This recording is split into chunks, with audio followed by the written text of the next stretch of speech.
Hey everyone, welcome back to the Incredible India podcast series. I'm Taylor, and joining me today is our expert guide, Sam. It's great to be here. You know, the sources we're looking at today, they paint this picture of ancient Kerala that it really makes you rethink how connected the world was back then. It really does. And if you're fascinated by those sort of hidden chapters of history, the wealthy cities that just vanish, then today's deep dive is definitely for you.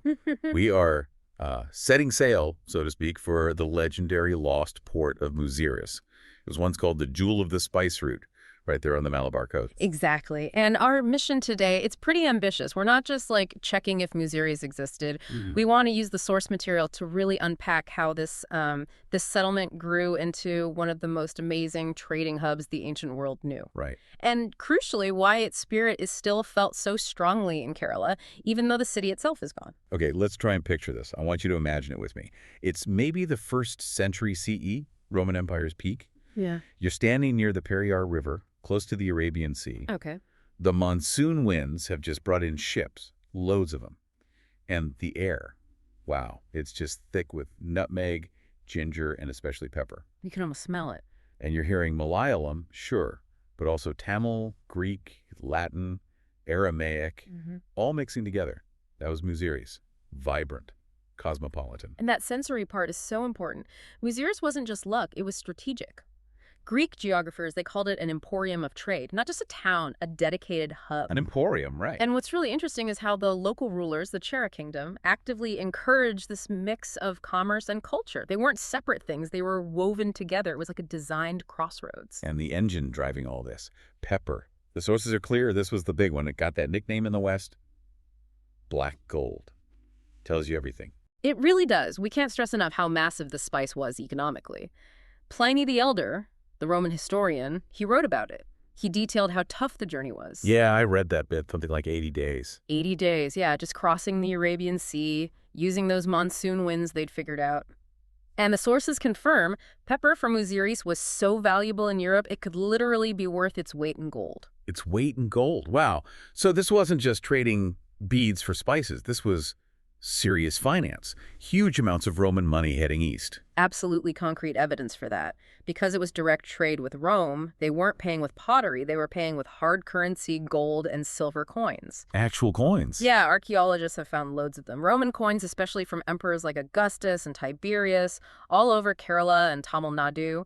The sheer number of these finds just shows the scale of wealth pouring into Muziris, into the Chera kingdom. It paints an incredible picture, doesn't it? Merchants from Arabia, Egypt, China, Greece, all converging there, sharing this space, backed by the Cheras. And that created something pretty special. Muziris was one of the very first places in India to have that direct, formal trade link with the West. It skipped the longer land routes. It basically became the key point in the global spice supply chain. Okay, but that leads to the big question. If it was this rich, this important, basically an ancient economic superpower, why isn't it still there? Why did it disappear? That brings us to the archaeology, the hunt for the city. Well, the mystery of why it vanished seems to be twofold. Geology, and maybe a specific event.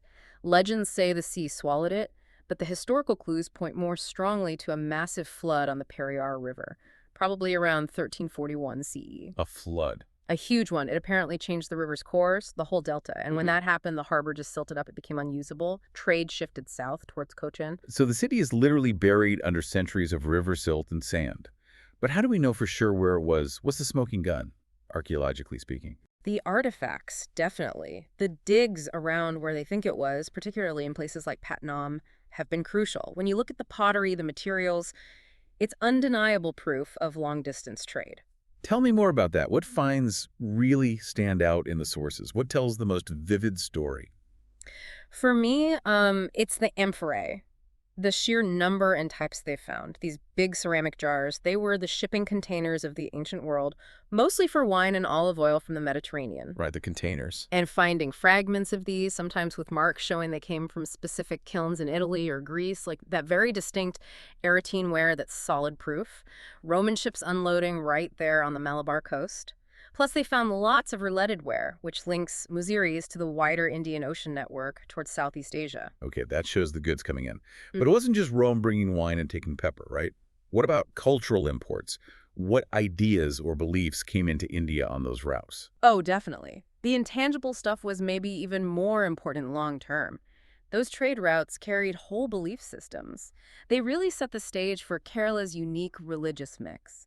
How so?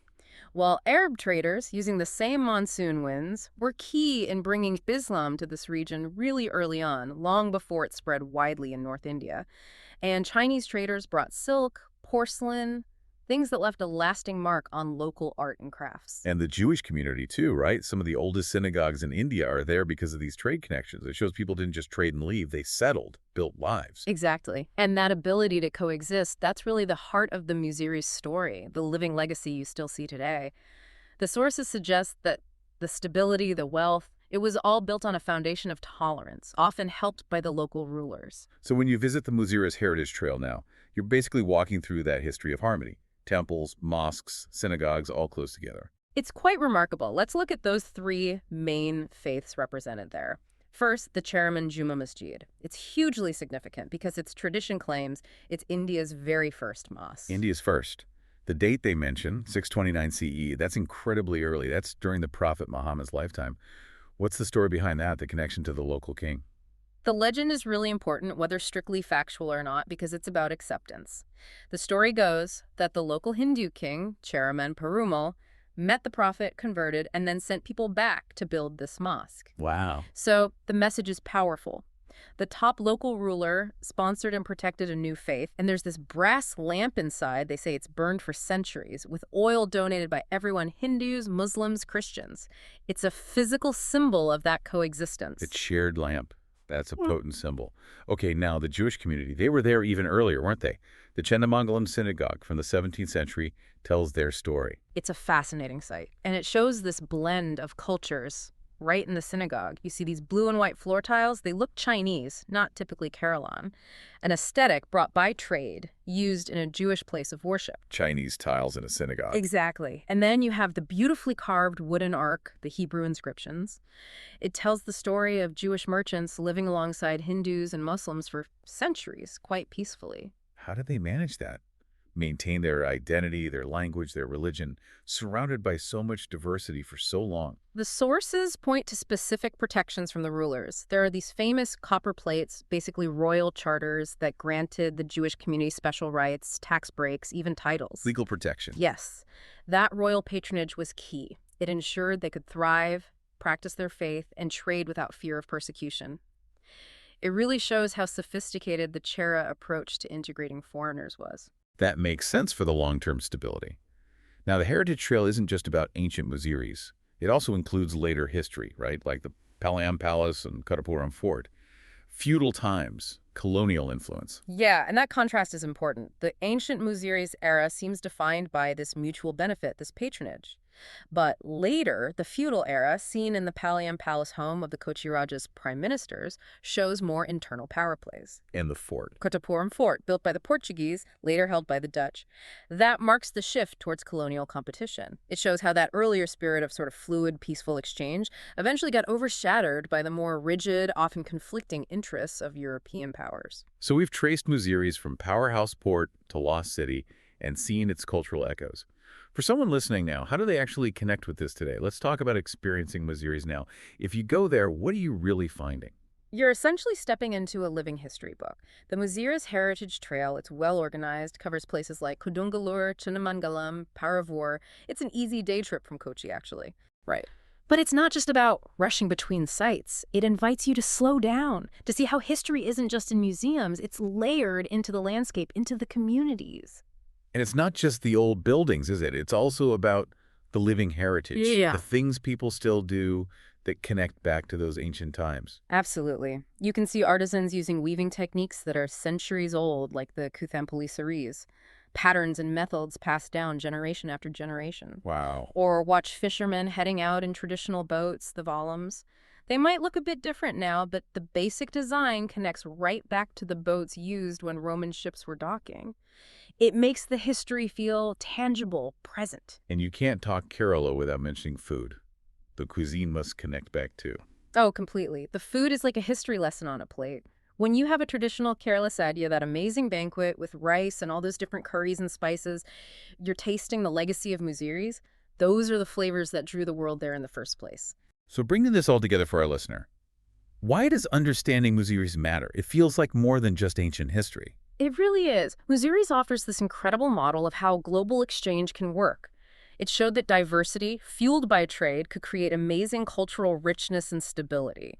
It's like a historical case study showing the power of embracing complexity, not demanding uniformity. It's a powerful idea, that the port itself might be lost under silt and sand, gone due to a quirk of geology, but its essence, that tradition of openness, trade, cultural mixing, religious tolerance, that's still there, waiting to be rediscovered on the Malabar coast. It makes you think, doesn't it? About the sheer complexity, but also the beauty of a place where ideas flowed as freely as spices and the backwaters themselves. Yes. If you decide to travel to Kerala or elsewhere in India, we have a recommendation. Ooh. Five Senses Tours organizes tours across India, which are immersive cultural experiences. You can email contact@fivesensestours.com. Note 5 is written as a numeral in contact@fivesensestours.com. Or WhatsApp to +919-845-677-446.